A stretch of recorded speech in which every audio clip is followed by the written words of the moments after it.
yelling, screaming, cursing. He locked her in a closet once. She was always scared of him. And he said, well, I'm looking for someone to kill my wife. No matter how bad a person might be, or how troubled their mind is, it's hard to grasp that someone could set their own innocent children on fire. But a man who had a heart of stone did it in February 2020. His kids were crying and begging for their lives while their mom sat next to them, scared and with wide open eyes. She was badly burned herself, but still gathered all her strength to run and ask for help, desperate to save her children. This is not a tale from imagination. This is the tragic story of Hannah Clark. In this video, you'll come to know the whole heartbreaking case. But keep your heart open, as this one's not for the faint of heart. Hannah's fateful encounter. Hannah Clark's life was deeply intertwined with a man named Rowan Baxter, a former rugby league player who had a tumultuous impact on her life. She was just 19 years old when she met Rowan, 11 years her senior. Despite her mother's reservations about him, they began dating. Rowan was known for his past in sports and his obsession with physical appearance, even resorting to using steroids to achieve his muscles. In stark contrast, Hannah was well-liked and successful in her career as a personal trainer. Before we start, we would like to send our sincere condolences to the loved ones of Hannah Clark, who was cruelly taken from this world in the prime of her life. Their differences became more pronounced as their relationship progressed. Rowan used manipulation, coercion, and aggression to isolate Hannah from her loved ones. He demanded sex daily, using aggression to get his way. These signs of an abusive relationship were present, yet often blurred by Hannah's lack of recognition. The birth of their 3 children further complicated the situation. Aaliyah, the eldest, was bright and articulate, displaying the positive qualities she inherited from her mother. Liana, the middle child, brought laughter and joy to the family, despite the tense atmosphere. Trey, the youngest, had a special place in Hannah's heart, their bond serving as a glimmer of hope amidst the darkness. But it seemed like Baxter didn't have any emotional connection with them. Lewis Bartlett, who had known Baxter since around 2008 and employed Miss Clark at his sports shoe store, shared his insights during the inquest. He revealed that Miss Clark had opened up to him about her intention to leave her husband in late 2019. She also admitted that they had a domestic violence relationship. Owen was described by people who knew him as not being too bright. He was unable to remember his 4-digit bank PIN number, and when he bought a car, he didn't register it because nobody told him he had to.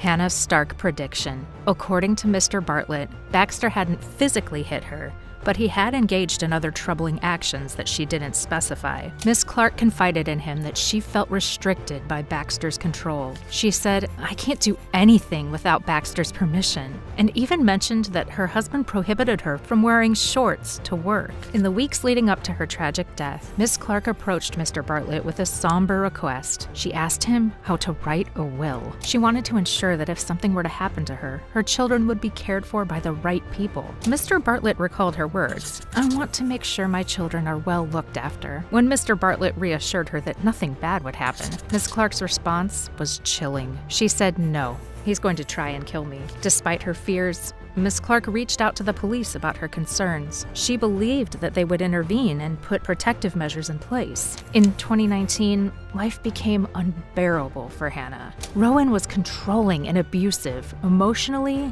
and even sexually. But it wasn't until he physically hurt her that she finally realized she was a victim of domestic abuse. Hannah decided she had to leave Rowan for good, but she was worried about him using their kids against her. So she packed her and the kids' things and stayed with her parents. Despite all the terrible things he did, she didn't formally complain to the police. She just wanted him out of her life. Hannah, still somehow managing to think rationally, sees a man further down the road washing his car.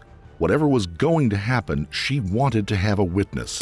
The same year after they broke up, Rowan still got to see the kids sometimes. It wasn't an ideal situation, but Hannah wanted to be fair. She confided in a church pastor named Christopher who was caring and tried to help. He even tried to talk to them together to work things out, but it was clear that Rowan had control issues.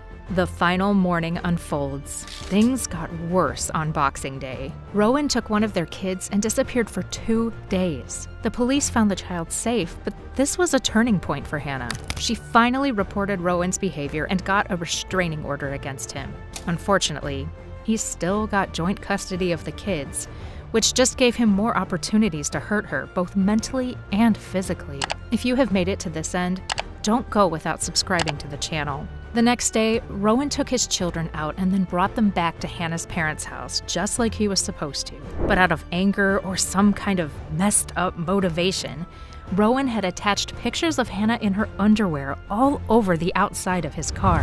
He did this knowing that the children would see these pictures when Hannah came to get them. When Hannah saw these pictures, she naturally tried to take them down because she didn't want her kids exposed to them. However, Rowan reacted aggressively. He forcibly grabbed her lower arm, causing her wrist to get sprained. But it didn't stop there. He even ended up hurting her lip.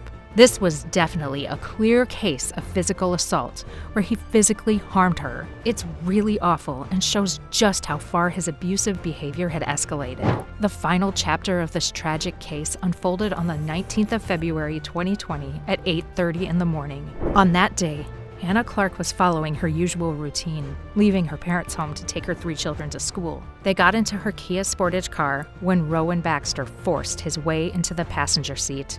Hannah was scared for her children and herself and tried to talk to him, but he was furious and wouldn't listen. He yelled at her to drive. Neighbors attempt to save the children.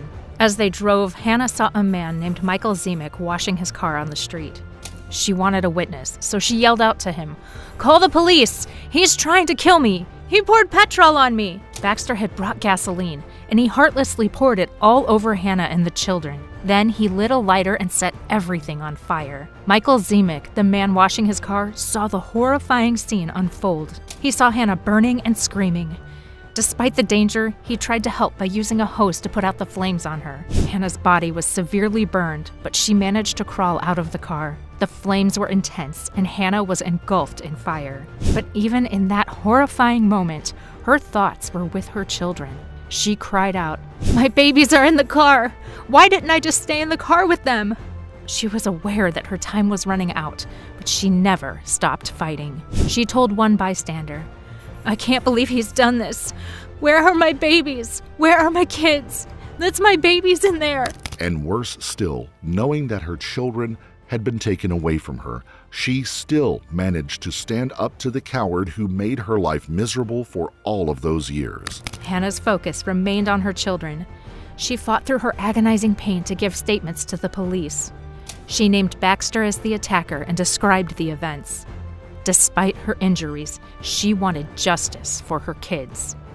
Hannah's strength impressed everyone around her, even the police officer who stayed by her side. Meanwhile, Baxter severely burned himself and prevented anyone from approaching the burning car. He found a knife and took his own life. As the flames raged, the neighborhood tried to save the children, but the fire was too intense. Hannah, along with her children Aaliyah, Lanaya, and Trey, tragically lost their lives that day. Hannah and her children's tragic story serves as a somber reminder of the devastating impact of domestic abuse. They are remembered not just as victims, but as individuals whose lives were unjustly cut short by the very person who should have provided them with love and protection. And if you're interested in learning more about such tragic cases, subscribe to this channel. And don't forget to show your support by liking this video.